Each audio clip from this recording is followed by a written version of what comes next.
It's been anything but smooth sailing for the managers of Carnival Cruise Lines recently. Barely a month after what came to be called the cruise from hell, in which its Triumph vessel caught fire and was stranded in the Gulf of Mexico, no less than 3 more of the company's ships have been in the headlines for technical difficulties in the last week. News reports Friday said that the Carnival ship Legend is experiencing issues that are affecting the vessel's speed.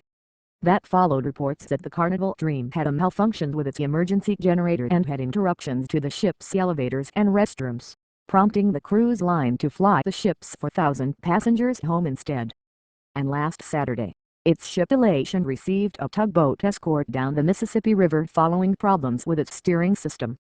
The more recent episodes are relatively minor in comparison. The Elation's tugboat escort was a precautionary measure, the cruise line said, and only one restroom was temporarily closed due to a toilet overflowing on the Dream.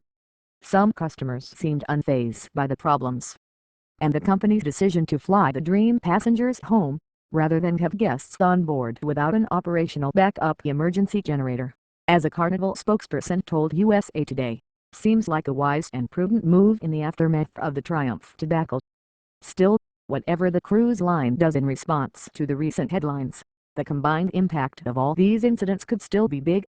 That's because, when it comes to damage control, there are few things more likely to attract negative attention other than rumors of human waste on the floor of a cruise ship than fears that a similar episode could happen again.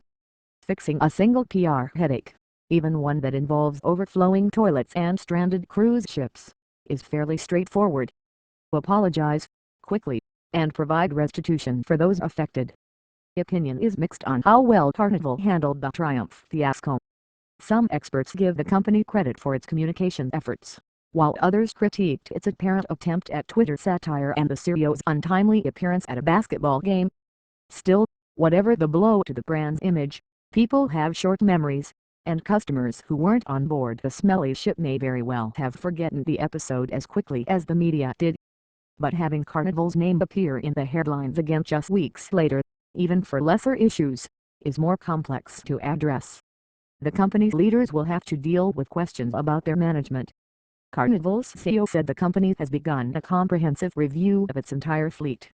It will have to answer government officials, such as Senator Jay Rockefeller, the chairman of the Commerce, Science and Transportation Committee, who sent a letter to the company on Thursday.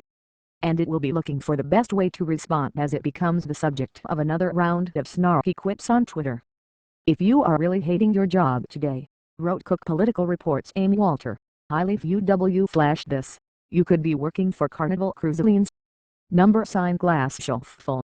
In the days to come, communications consultants, cruise industry experts and business school professors are sure to offer plenty of advice.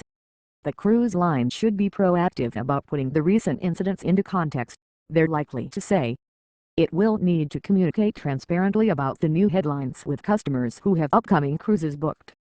And the industry may want to advertise about the safety of cruising in general. But all of that will do little if another story pops up in the coming weeks about more cruise ship technical problems, however minor they may be. That, of course, is difficult to control. But to borrow a phrase from medicine, the first rule for leaders dealing with crises is pretty simple.